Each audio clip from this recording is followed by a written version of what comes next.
Welcome to LoopLearnings, and in today's topic we are going to use VBA for login form. So stick around and let's get started.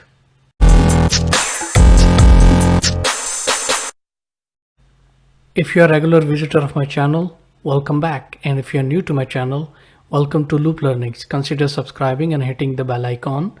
I publish 2 videos in a week. One video is about soft skill and the next video is about the Microsoft Office.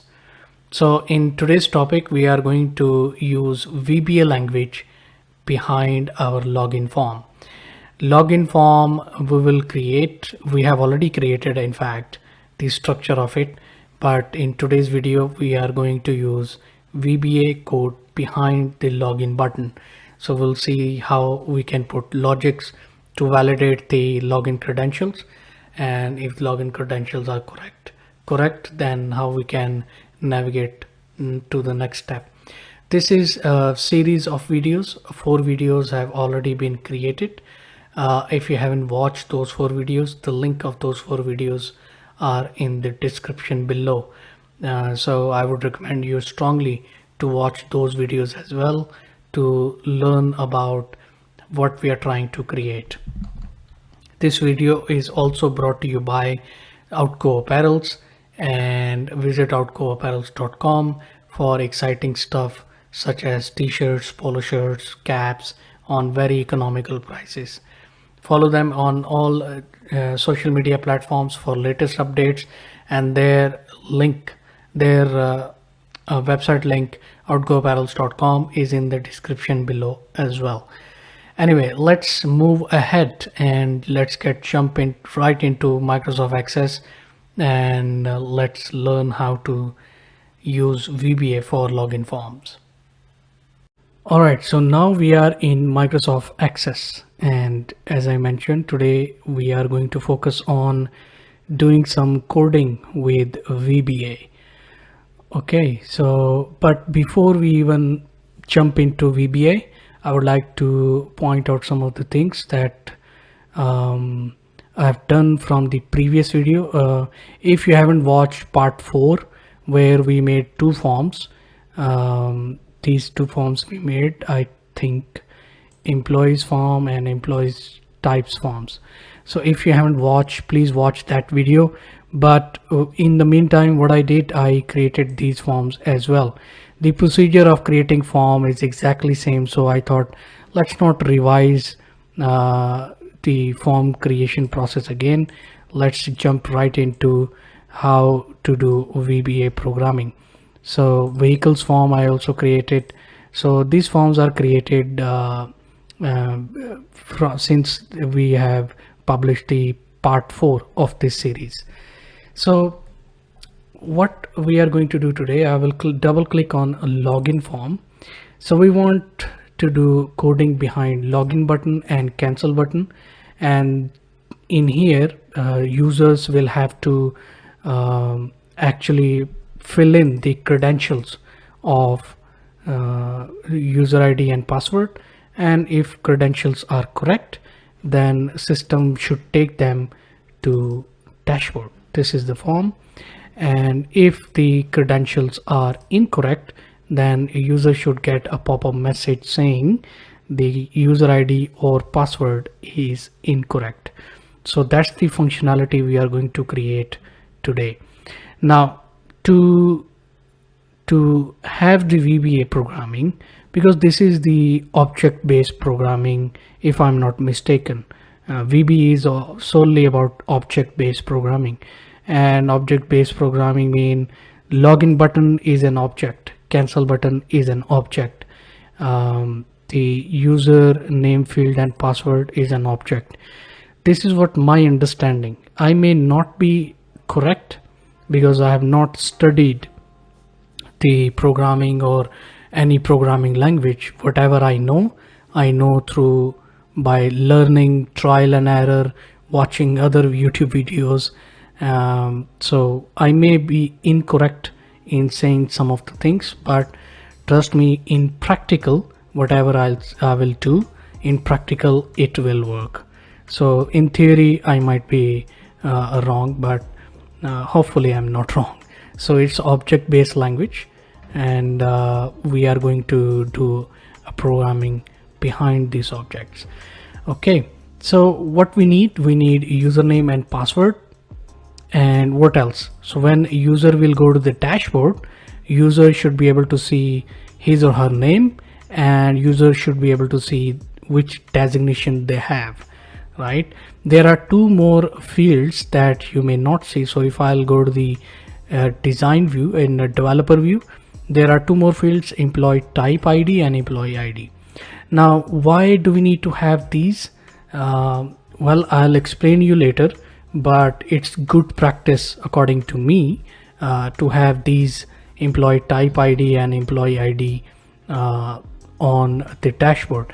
But of course we have made these two text boxes as hidden boxes, so visibility is no. So user will not actually see or do anything with it. User will be able to see only these two text boxes.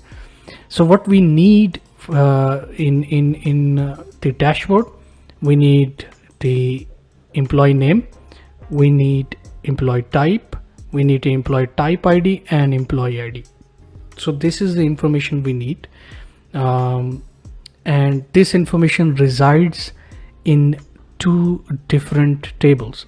So if I will double click on employees table, right here we have employee name and employee type ID and login and password. But when it comes to the you're logged in as, that is the employee type, that information resides in this table, so employee types table. Now there are two different ways we can have two different approaches to fetch the information and bring it on the dashboard. One way is that you create a query, and in one query you have all the information that you require, and you have one point from where you fetch the information. That's the one way.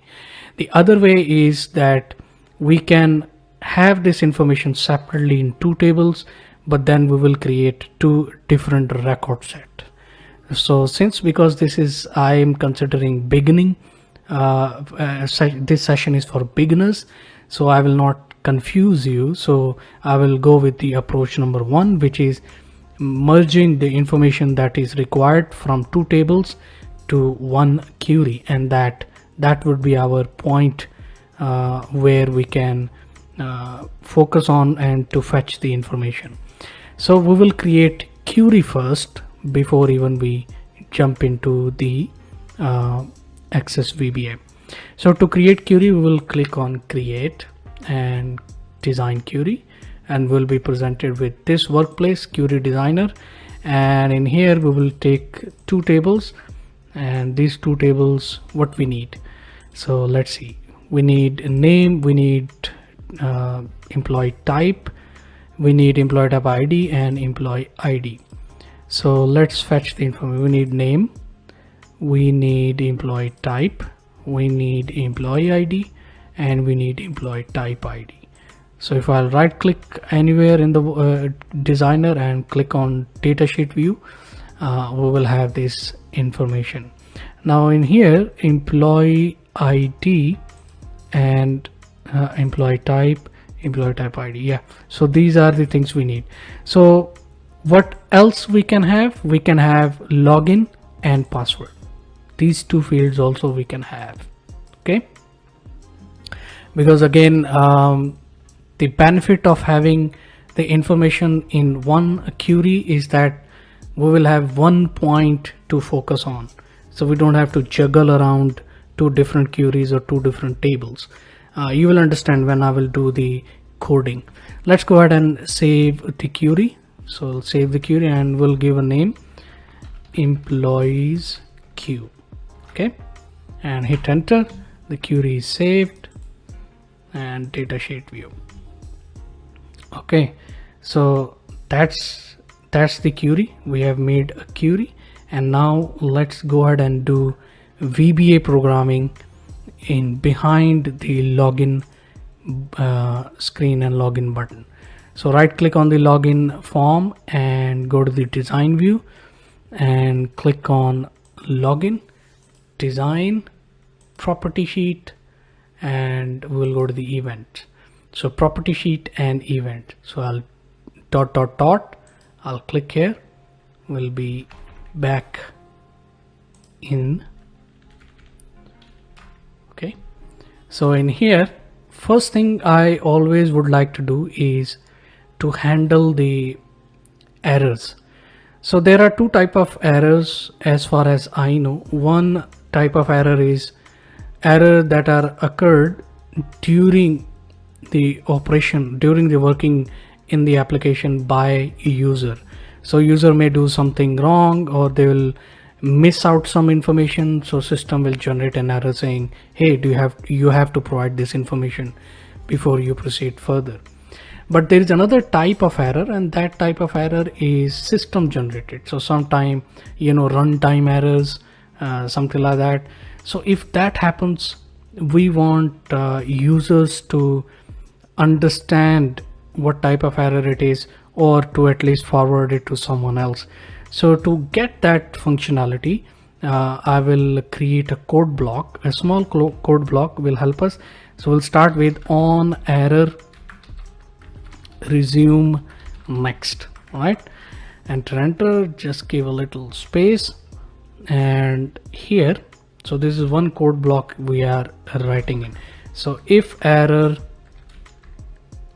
is not equal to 0, then we have to be very careful when we are doing programming. So the fundamentals of programming is, even if one comma is missing, or one comma is extra, or anything additional or anything less, we will get the error. So we have to be very careful while we are doing. So we want to present a message box in this situation, and that message box, what it would say, what would be the prompt. So we'll say contact support. Okay, you can type it anything here, and then we will give error number. So for the people who are actually going to resolve that error, they should understand what type of error it is. Okay, and just follow whatever I am typing in, and you will be able to emphasize. Okay, close, comma. All right, emphasize error dot description. We want to show the description of error, and comma, we want to make that error as VB critical, comma, and in here you can say oops, error occurred. Now this is my language. Whatever you wish to type in here, you can do that. Okay, so look, we have got an error. So what is the error? Error is expected end of statement. So I might have missed something. So let's see, what have I missed? Okay, right, this is correct, comma, error number colon,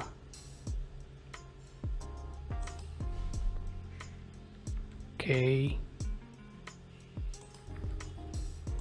ampersand,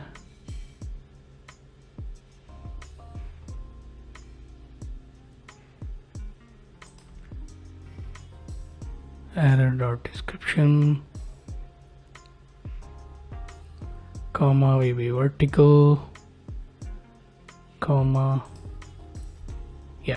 So little space we had to give. So here we were missing some space, so that's why it was assuming that there is some sort of issue. Anyway, so end if, all right.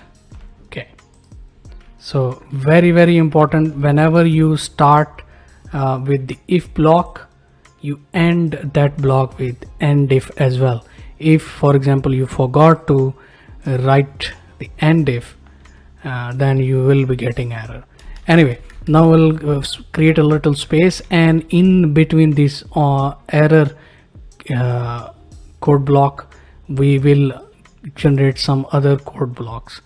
So what we need to do, first thing we want is to check the login information from the query that we have created. So we want to fetch the information from this query. That's the first thing we want to do.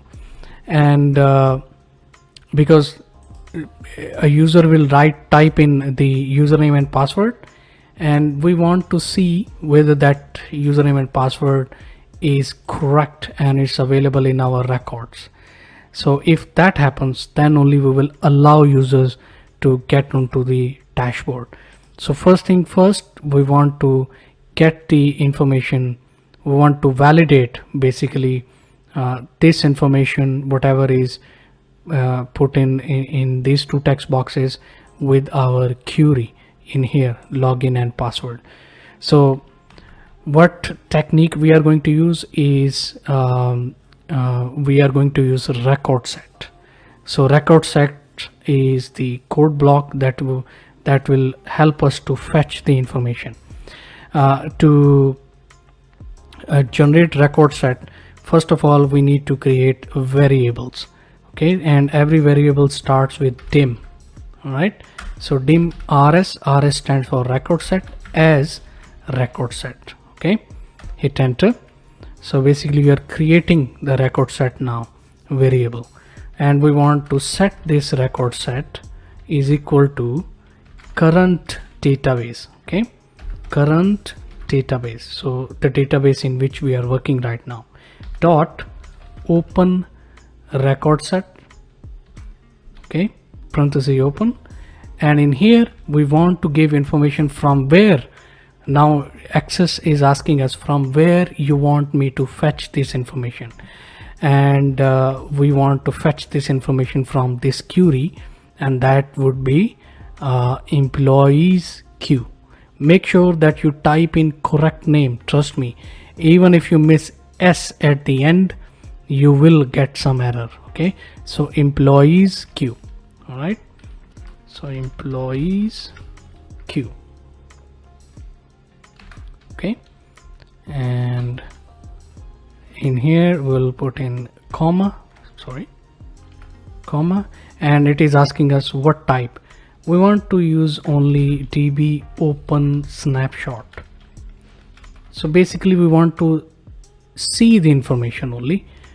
We don't want to edit the information. We just want to see whether whatever username and password was used in these two text boxes are available in our database. So that's why we want to see the snapshot only and db read only. Okay, we don't want to add or edit. We just want to read the information, take a snapshot of it. That's it. So our variable is created. Now what we want to find the information. Now we have given the reference of from where we want to find. Now we have to tell VBA or access that what we want access to find first. So that code block will start with rs dot find first. Okay, so find first, and we want it to find the login. Okay, we want it to find login first, so we'll say login. All right, sorry, login equal to, okay, and let's give this before we close in this single colon, because sometimes the username might be in text or username might be in integer. So basically it could be like, username could be like Vakas123, or if that is the case, we need to give this single colon. I don't know what it is called, but let's say it's a single colon. But if it is only integer, then we don't have to give anything here. So that's very important to understand. Okay, single colon and then colon space ampersand, and here we want to give reference of this text box because this is where the username or user ID will be, right? So txt username, that's why I said this is where you will understand the importance of using the names of text boxes. So me.txt username, see, you just type in txt and it will give you the available text boxes in that particular form. Okay, space, ampersand, and colon. I need to learn the name of these, colon or single colon. Sorry, I'm not really familiar. What do we call this? Tell me in the comments below. Okay. And so what we are doing with this code block, we are checking, we are actually validating whatever user has put in the username here, and we are checking this information with our query and login field particularly. So we are checking this, and what we want to happen if that information does not match what we want user to get an error. So that we have to tell to Microsoft Access. So we need to tell if rs record set dot no match equal to true, then so basically we are telling Microsoft Access, hey, look for the login or username or login ID, whatever user has put in here, look for that user ID in this particular column of this query. So if you don't find it, then we want to give a message box to the user saying, hey, this ID does not exist. So we'll say do cmd.beep. So we want to give some sort of beep saying, hey, my friend, and now we will create a message box. Okay, so we'll say the user ID or login ID does not exist in the database. Okay, dot colon and comma. What type of message we want to give it? VBA critical, and then comma information. That will be basically the header of the message box. And what also we want to set the focus again to the login text field. So we want me.txt username dot set focus. All right, and also we want to exit this sub. It makes sense. If the login ID is incorrect, we don't want user to proceed to the next step, right? So we want to exit in that sub. And also because we have used the if block, remember we have to close this also. So close this if block with end if. Okay, so that's very important. So I hope you are understanding and following with me till now. I know theoretically maybe I'm not giving the right information as per the books, but trust me, it's a practical, it will work if you will follow me. So this is the code block. Basically what you have done, you have created a record set, you have created a variable, you have told Microsoft Access that, hey, look for this information from this query, and what information? The login name which user has input. If it is incorrect, then give this error message to the user. So that's what you did. But if it is correct, then what we want to do, we want the user to proceed to the password field. Okay, and we also want to see if the password is also correct or not. All right, so both user ID, username and password has to be correct, then only of course I'm sure every one of you understand that it's common sense nowadays. All right, so if rs and exclamation mark password, okay,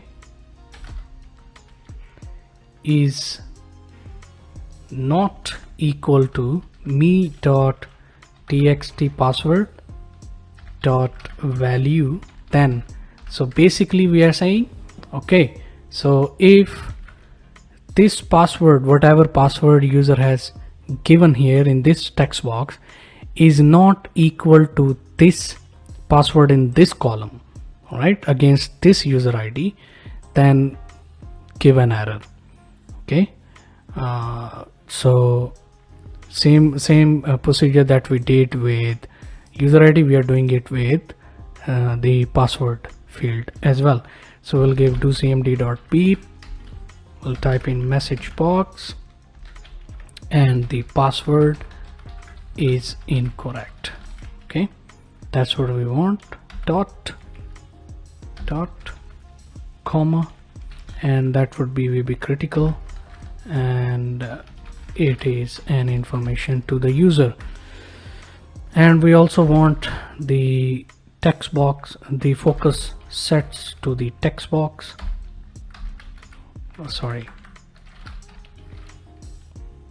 set focus, and we want exit sub.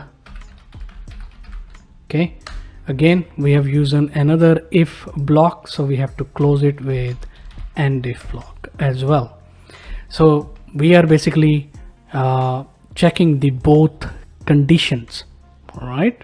So both conditions we are checking that username and password is incorrect. How about checking it, right? So debug, let's do a debugging.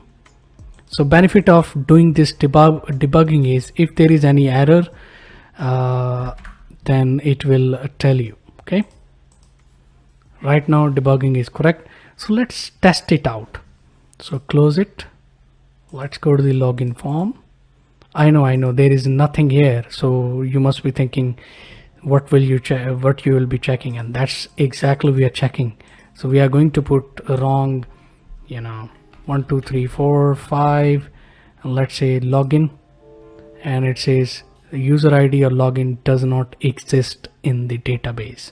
Correct, it's working. And let's give some sort of random password and login. The user ID or login does not exist in the database. Still it will be checking the user ID and login. The reason is because that's where we want system to stop, right? That's what we want. If the user ID is incorrect, we don't want to check the password. Simple as that. Put in the right user ID, then we will check whether the password is correct or not. So that is the logic we are building here. I hope you are following along with me and you're learning something. Do let me know in the comments below, okay? And subscribe to the channel if you have not yet subscribed, so you will be getting very valuable information on this channel, something like this that you are looking at right now. Okay, so now this code block is working, so we have done the testing as well. That's the benefit. As a developer, you should test, keep testing. So write a code block and then test, write a code block and then test. That's a good practice, because you don't want to write 100 code blocks or 100 lines of code and then later you realize that you have done some tiny mistake and you have to redo the same thing again. So the best practice is you write few lines of code, test it, then proceed to the next one. Now if this condition does not met, example, in other words, if user has given a correct user ID and password, what do we want to happen?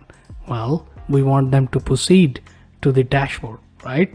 So we want them to get a welcome message, do cmd.beep, okay, and message box, and we want to welcome to LoopLearnings, okay. Your subscribe to the channel Alright, I'm just typing in whatever you want to type. You can type it in here. Okay, and we want that text blocks to be information type and information. Okay, after that, so this pop-up message will appear, and after the user will click OK, then what user should see? So then it should take user, then this form should be closed, right? The login form should close, and the dashboard form should open or appear, and these fields should be auto filled. So that's the code block we are going to write in. You got what I'm trying to say? So when user provide the correct username and password, click on login, a user should get a message saying congratulations, you are in, and then user will click on OK. This form should close and dashboard should open automatically, and dashboard should be filled with the information that should come in these text boxes. Okay, so that's what we are going to write in now. So in here we want first we want the dashboard to open.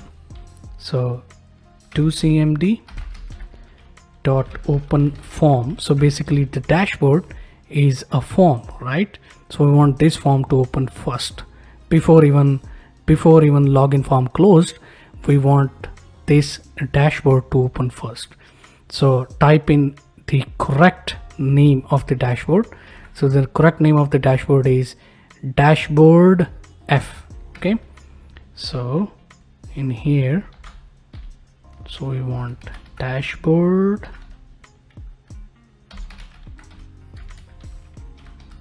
F. Okay, so we want this form to open, and once it opens, what should happen next? Well, we want these fields to get auto populated. And how these fields will be filled in? Well, the data will come from the query that we have created. So that's why we have created a record set, correct? So what we want is forms. So we are giving the reference of dashboard now. Okay, so forms dashboard F exclamation mark, and we want this text box, its name is txt emp name. So we'll copy from here, paste here, dot value is equal to what? So in here we want username. So username should come from where? Username should come from this query record set. Okay, the record set that we have created, and that will be emp name. Okay, so emp employee in short and name. So we want to use that record set exclamation mark and emp name. Okay, so that's the all right. I hope you have got what I'm trying to say here. So we are actually giving reference of the dashboard, right? Because at the moment user will be here on login form, and that's why we have to give reference of a dashboard like this. So we want to say forms, go to the forms, and which form? Go to the dashboard F form. So this is the form that we want to go. All right, and when I'm on this form, which field should I focus on? So focus on txt emp name, which is here. All right, txt emp name, and dot value equal to from where this value should come from? It should come from this query, and this query is defined as a record set here, right here, and the from which column this information should come from? It should come from employee name. So that's the logic behind it. Okay, so we will repeat this how many times more? 1 2 3 three more times. So what I would rather do, I will copy this and I will paste 3 more times. Okay, what I need to change now is only this and this. These two parameters I have to change. Alright, so what is the next information we need? We need emp type. So copy and paste. Why I'm doing copy and paste? I don't want any fat fingering happening. I don't want any mistake to happen. So that's why it's better to always copy and paste. Well, in here we can't really copy and paste, but we can type in it. So emp type. So we want emp type here as well. Not txt, only emp type. Okay, next, what information we want? We are looking for emp type id. That's the information we are looking for. We'll change that with this, and in here we'll simply take emp type id, because if we will go here, emp type id, it's the same. So this is the benefit if you choose to keep the same reference names, names of the fields, then it will be benefit. So you don't have to juggle around to find out the field names of each individual fields. Okay, what else we want? We want employee ID. So we'll txt employee ID, and in here txt employee ID, and we want to change this with employee ID from the query, so that field exists. Okay, so that is so we have covered all these 4 text boxes. Okay, now what we want to do, we want to just close end if. All right, end if, and also we want to close the login form, right? This is what I said. So a pop-up will appear, the user will click OK. By the time that pop-up is appeared, user click OK. In between all of that information, the dashboard will open, all of that information will be captured there, and then this form will be closed. It will be split second, you will not even realize, you will see that. Okay, and in here we want do cmd dot close. Okay, all right, what do we want to close? We want to close the form. Which form? Well, simply we'll say me dot name. That's the shortcut of doing things. All right, so we have successfully completed the code block of how to log in. Let's debug it. What error? End if without block if. Well, why we are getting this? Well, there is no if block, so why I am giving end if? Right, correct. Debug. Okay, now that is gone. So we have done the coding. Now it's time to test it. Now how do we test it? Because we don't have any information available. So let's create a dummy information. Okay, in these 2 tables. So first we will create employee types. I know we will create form and we will do the coding behind that, but just for the testing purpose we are going to create manually. So we'll say employee type is manager. Okay, employee type ID 1 is created. I'll go to the employee table and we'll type the employee name. So let's say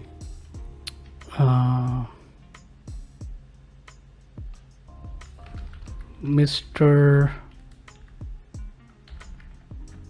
Manager name. Okay, I'm not going to write any name just to be careful. So email ID is manager at company.com, department is sales, employee type ID 1, login, let's say we will give login manager 123, and let's give password also 123. Okay, so one employee is created. Now we can test with this. So let's go to the login, and in username we will type in manager 123, password 123, click on the login. There you go, it's working. Well, we need to still test the complete thing. So welcome to LoopLearnings. Subscribe to the channel if you have not yet subscribed. Click OK and watch what happens. There you go. So our dashboard opens, the login form closes, and we have this information, welcome, and here employee name, and this person is logged in as manager. So we have successfully done the coding of the login form. So what we need to do, a little formatting, maybe we'll go here.